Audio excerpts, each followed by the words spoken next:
You've done everything right. You learned from the last one. You knew what to avoid. And somehow, you ended up in the same place again. Welcome to Connexis, where we help you understand relationships so you can love better. What we're looking at today is why the same kind of person keeps finding you, even when you know better. You've been here before.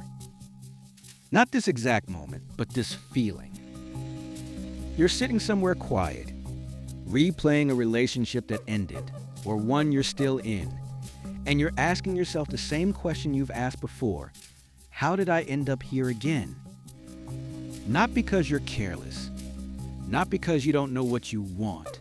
You actually know exactly what you want. You've said it out loud, you've written it down, and somehow you still ended up in something that felt wrong in the same way the last one did. Most people assume that choosing the wrong person is about a lack of information. Like if you just paid closer attention, you would have seen it coming. But that's usually not what happened. You notice the way they went quiet at the wrong moment? Or the way a certain conversation always seemed to go sideways? You notice the small thing that didn't sit right? The response that surprised you? The moment when something felt slightly off and you kept moving anyway? You noticed, you just interpreted it differently. And that gap between what you noticed and what you told yourself it meant is where the pattern actually lives. Not in the choosing, in the interpreting. Because the mind doesn't just collect information about the people we're drawn to. It also manages that information, shapes it, files certain things under not a big deal, and brings other things forward as evidence of potential. And it does all of that in service of something it already wants. For a lot of people, this plays out slowly. The relationship starts with something that feels real, something that feels different from the last time. There's a specific kind of energy there, an ease, a pull, and that feeling becomes its own kind of evidence that this person is right, that this time is different. By the time the familiar problems surface, the emotional investment is already deep enough to make clear thinking genuinely difficult. That's not weakness.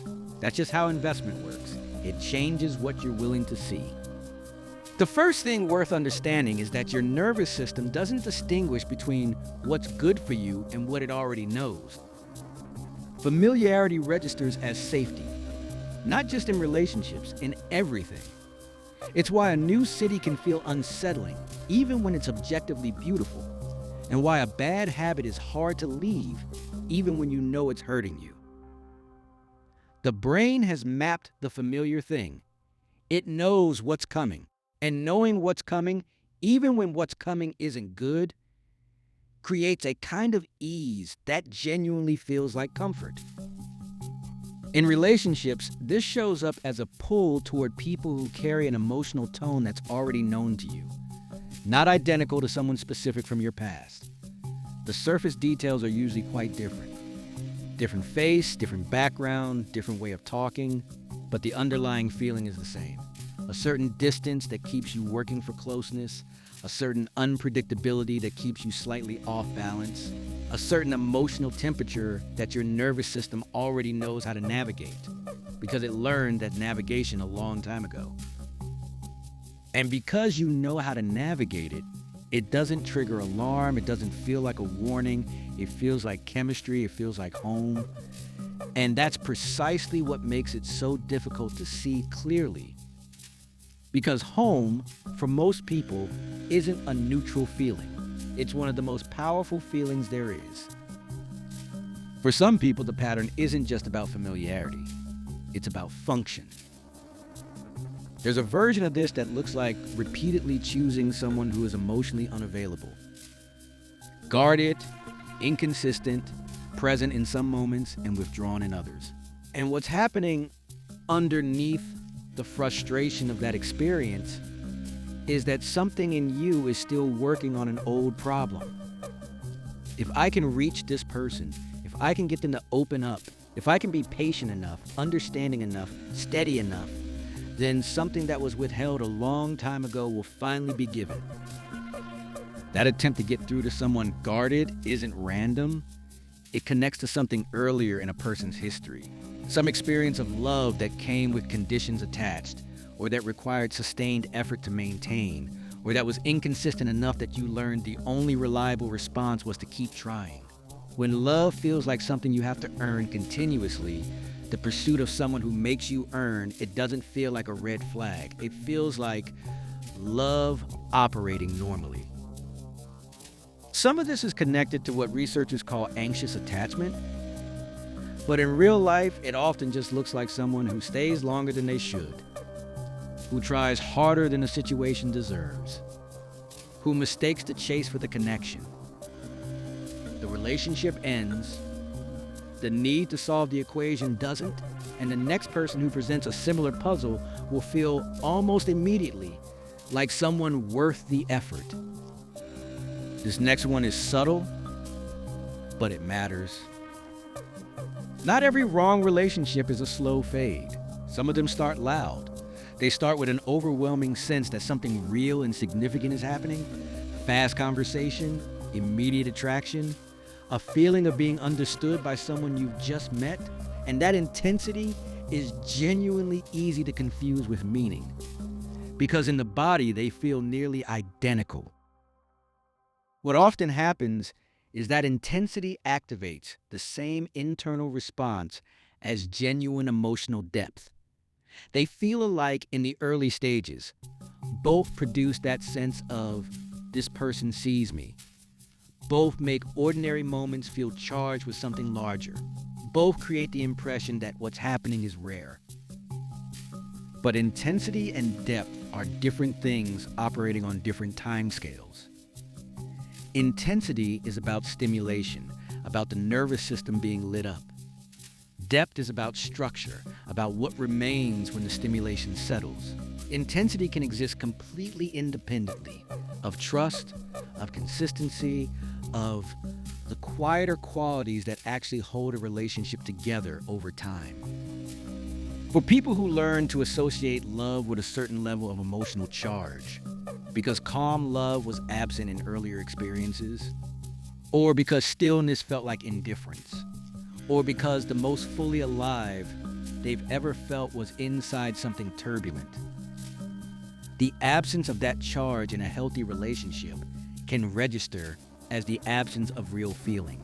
The relationship feels flat, something seems to be missing, and so they leave before depth has had a real chance to develop, or they create friction to bring the intensity back, or they find their way to someone who generates it naturally and the cycle starts again from the beginning. There's one more dynamic that rarely gets named directly, and it operates right from the very first conversation. When you meet someone you're genuinely attracted to, something shifts in how you're functioning.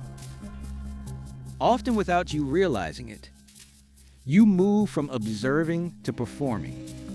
Instead of paying attention to who this person actually is, you become focused on presenting who you are, how you're coming across, whether you seem interesting, relaxed, the right kind of confident. And when both people are doing this at the same time, which they usually are, the early stages of a relationship become more about impression management than actual information gathering.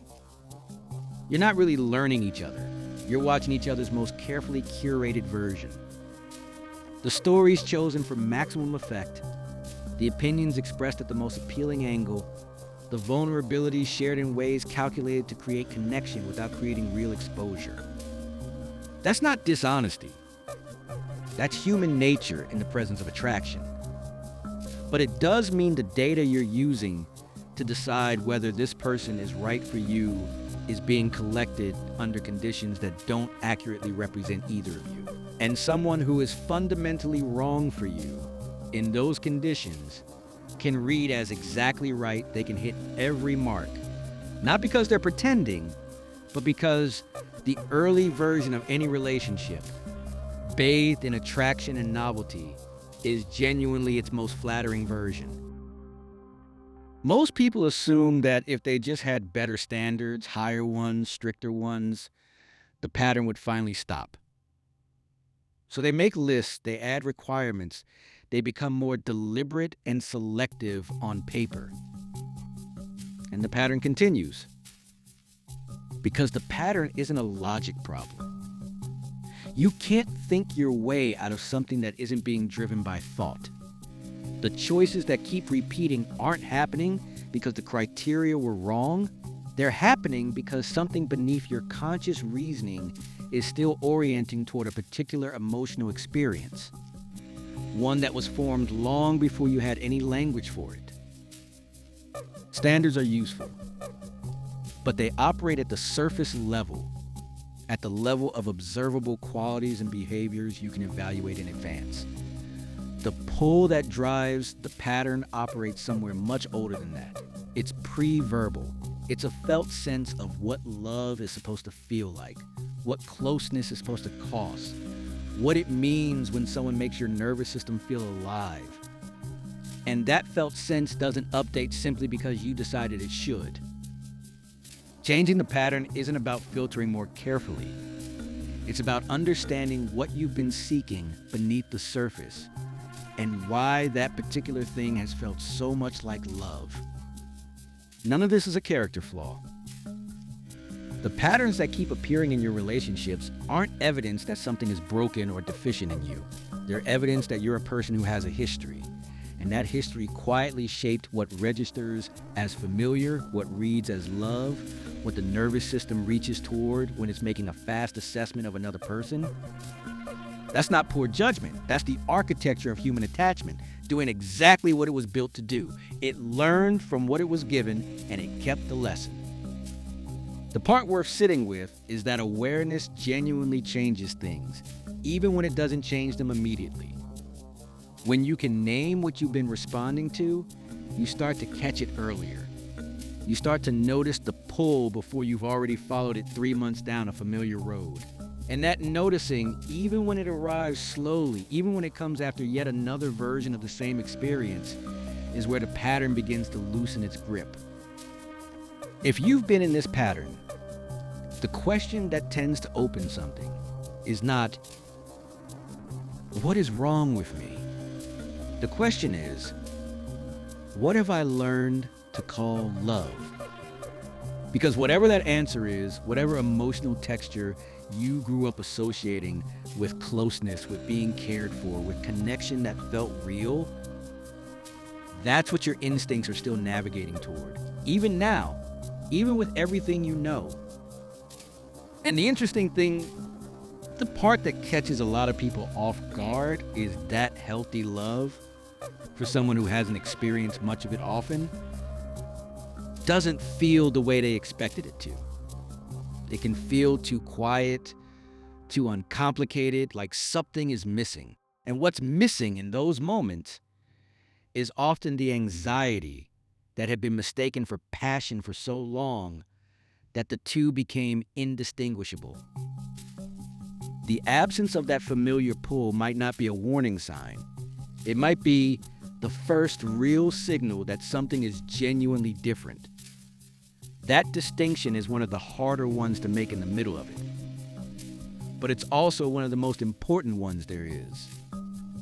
You didn't keep choosing the wrong person because you weren't paying attention.